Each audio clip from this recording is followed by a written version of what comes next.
जय बजरंगबली। मंगलवार का पावन दिन भगवान श्री हनुमान जी को समर्पित माना जाता है।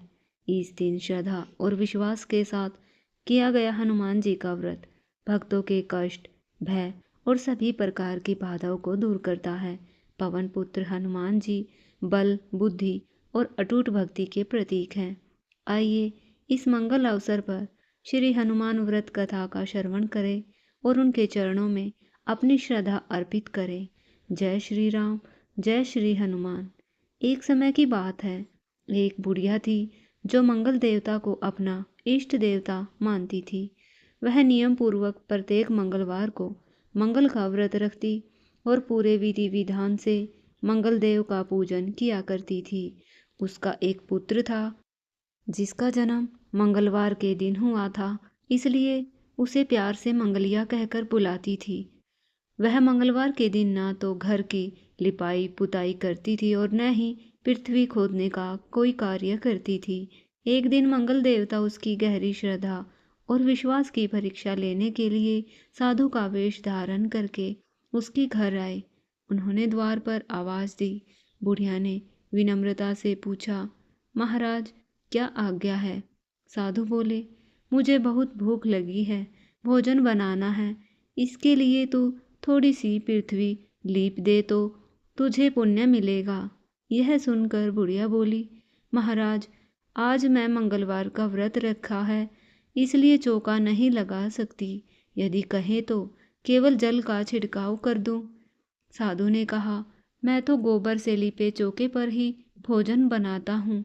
बुढ़िया ने हाथ जोड़कर कहा, पृथ्वी लीपने के सिवा और कोई सेवा हो तो मैं सब कुछ करने को तैयार हूँ।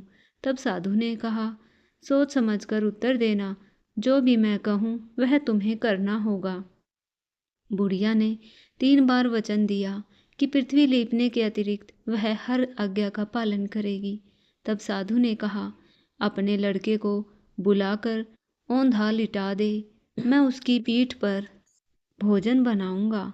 यह सुनकर बुढ़िया स्तब्ध रह गई, परंतु अपने वचन और मंगल देवता पर विश्वास रखते हुए उसने मंगलिया को पुकारा। लड़का आया तो साधु के कहने पर बुढ़िया ने मंगल देव का स्मरण करते हुए अपने पुत्र को औंधा लिटा दिया और उसकी पीठ पर अंगीठी रख दी। साधु ने उस अंगीठी में आग जलाई और उसी पर भोजन पकाया। भोजन तैयार होने के बाद साधु ने कहा, अब अपने लड़के को बुलाओ, वह भी प्रसाद ग्रहण करे। उसकी पीठ पर आग लगाई थी, अब उसे जीवित कैसे समझूं? पर साधु के आग्रह करने पर जैसे ही उसने मंगलिया कहकर पुकारा, वैसे ही उसका पुत्र दौड़ता हुआ सामने आ गया। यह दृश्य देखकर बुढ़िया की आंखों में आंसू आ गए। साधु ने लड़के को प्रसाद दिया और कहा, माई तेरा व्रत सफल हुआ, तेरे हृदय में दया है और अपने इष्ट देव पर अटल श्रद्धा है। इसी कारण तुझे और तेरे परिवार को कभी कोई कष्ट नहीं पहुंचेगा। इतना कहकर वह साधु अंतर्ध्यान हो गया। वास्तव में वह स्वयं मंगल देव थे। वह वृद्धा महाराज के चरणों में गिर पड़ी। हनुमान जी ने उसे अपने असली रूप में दर्शन दिए और हनुमान जी उसे सभी प्रकार के सुखों का आशीर्वाद देकर अंतर्ध्यान हो गए। प्रेम से बोलिए, हनुमान जी की जय। जय सिया राम।